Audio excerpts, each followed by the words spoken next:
Juan 3. Jesús y Nicodemo. Había un hombre de los fariseos que se llamaba Nicodemo, un principal entre los judíos. Nota: Nicodemo, conquistador del pueblo, era un miembro influyente y respetado del Sanedrín. Como fariseo, Nicodemo estaba bien entrenado en la legislación y en la teología judías. Por eso Jesús lo llamó un maestro de Israel. 3:10. Versículo 2. Este vino a Jesús de noche y le dijo: Rabí, sabemos que has venido de Dios como maestro, porque nadie puede hacer estas señales que tú haces si no está Dios con él. Nota: posiblemente Nicodemo vino a Jesús de noche porque estaba temeroso de perder su reputación y posición. Probablemente es uno de aquellos que se mencionan en 2:23. Si así fuera, su visita nocturna indicaría una falta de confianza en Jesús como el verdadero Mesías. Versículo 3. Respondió Jesús y le dijo: de cierto te digo que el que no naciere de nuevo no puede ver el reino de Dios. Nicodemo le dijo: ¿cómo puede un hombre nacer siendo viejo? ¿Puede acaso entrar por segunda vez en el vientre de su madre y nacer? Nota: la palabra griega traducida aquí como de nuevo puede también entenderse como de arriba. Nicodemo la entendió literalmente, según la primera acepción, mientras Jesús tenía ambos significados en mente. Para entrar al reino de Dios uno tiene que nacer de nuevo, no experimentando un segundo nacimiento biológico, sino uno espiritual desde arriba. Versículo 5. Respondió Jesús: de cierto te digo, que el que no naciere de agua y del Espíritu no puede entrar en el reino de Dios. Nota: el agua puede referirse al nacimiento físico. Los hebreos usaban términos como agua y gota para describir el nacimiento natural y como tal la explicación responde al contexto. Sin embargo, algunos ven aquí una referencia a la fe que se expresa en el bautismo del agua, no para la salvación sino a causa de ella. Espíritu alude al nacimiento espiritual realizado a través del poder renovador y transformador del Espíritu Santo. Dinámica del reino, nuevo nacimiento, el mensaje del reino. Con el arrepentimiento, un nuevo orden de vida se abre al creyente en Cristo Jesús. Jesús usó la figura del nuevo nacimiento para indicar dramáticamente tres cosas. Primero, sin el nuevo nacimiento no hay vida ni hay relación con Dios, 14:6. Segundo, con el nuevo nacimiento surge una nueva perspectiva, vemos el reino de Dios. 3:3. La palabra de Dios se hace clara y se experimenta el obrar y las maravillas del Espíritu Santo, la fe está viva. Tercero, por medio del nuevo nacimiento somos introducidos literalmente, entramos, versículo 5, a una nueva esfera donde el orden del nuevo reino de Dios se hace realidad. Segunda de Corintios 5:17.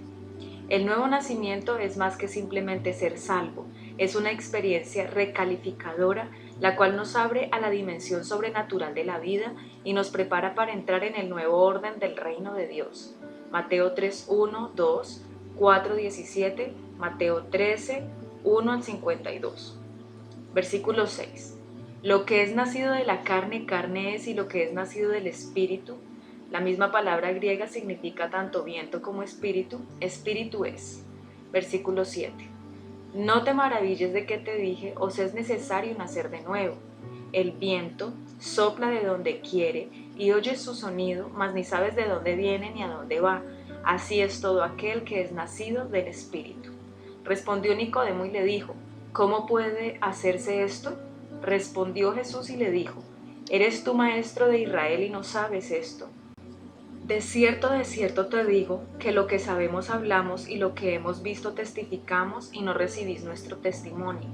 Si os he dicho cosas terrenales y no creéis, ¿cómo creeréis si os dijere las celestiales? Nadie subió al cielo sino el que descendió del cielo, el Hijo del Hombre que está en el cielo. Y como Moisés levantó la serpiente en el desierto, así es necesario que el Hijo del Hombre sea levantado. Nota: la liberación del pecado escrita en Números 21, 4, 9 es un tipo de la crucifixión. Versículo 15. Para que todo aquel que en él cree no se pierda, mas tenga vida eterna. De tal manera amó Dios al mundo.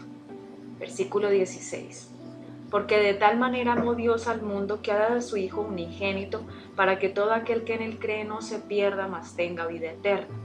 Nota: el tema de este resumen del Evangelio es el amor de Dios manifestado de una manera infinitamente gloriosa. Riqueza literaria. Amor. Amor incondicional, amor por elección y por un acto de la voluntad.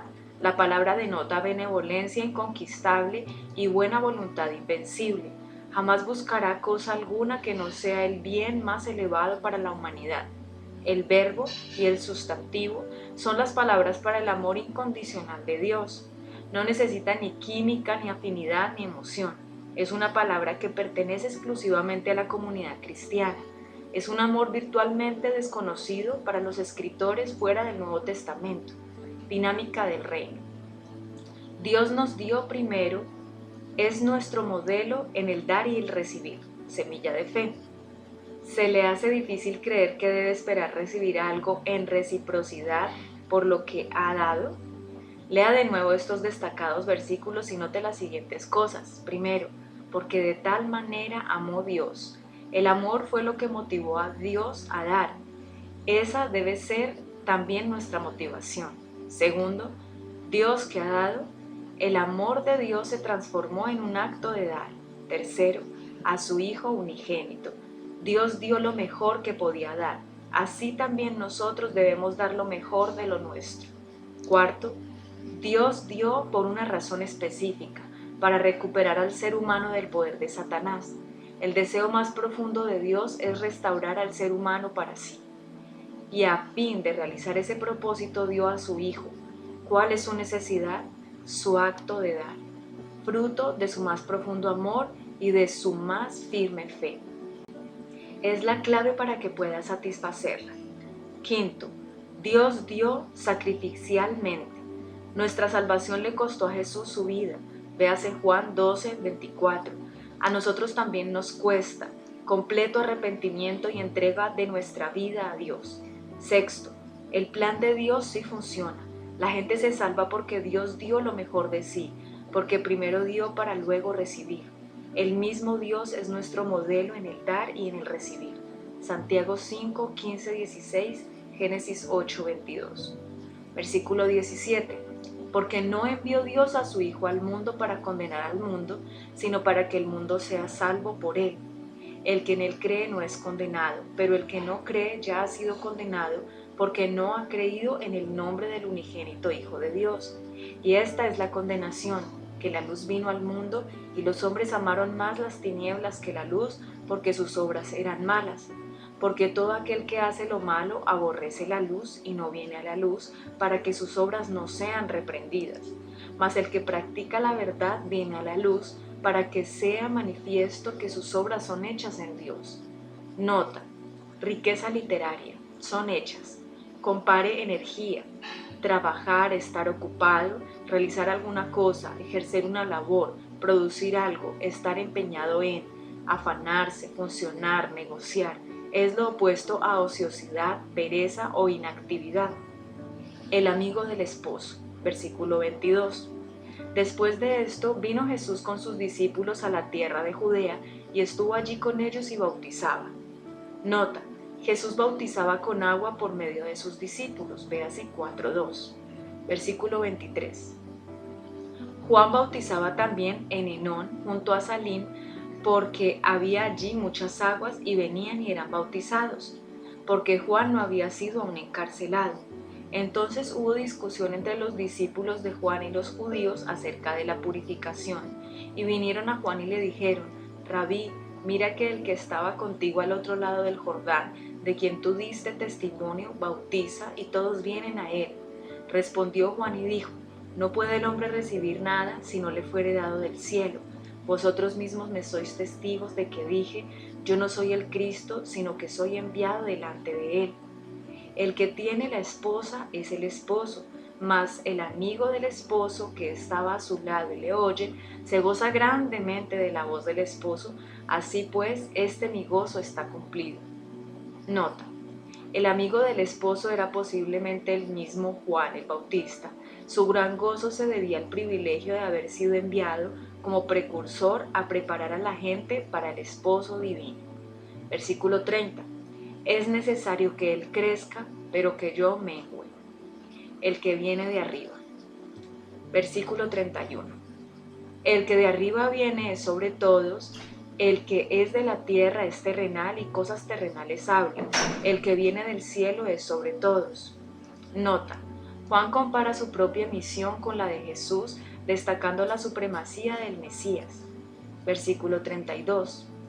Y lo que vio y oyó esto testifica, y nadie recibe su testimonio. El que recibe su testimonio, este atestigua que Dios es veraz, porque el que Dios envió, las palabras de Dios habla, pues Dios no da el Espíritu por medida. El Padre ama al Hijo y todas las cosas ha entregado en su mano. El que cree en el Hijo tiene vida eterna, pero el que rehúsa creer en el Hijo no verá la vida, sino que la ira de Dios está sobre él. Nota final. El testimonio de Jesús es veraz y como tal debe ser aceptado. Jesús es de origen divino y enseñó según su experiencia divina.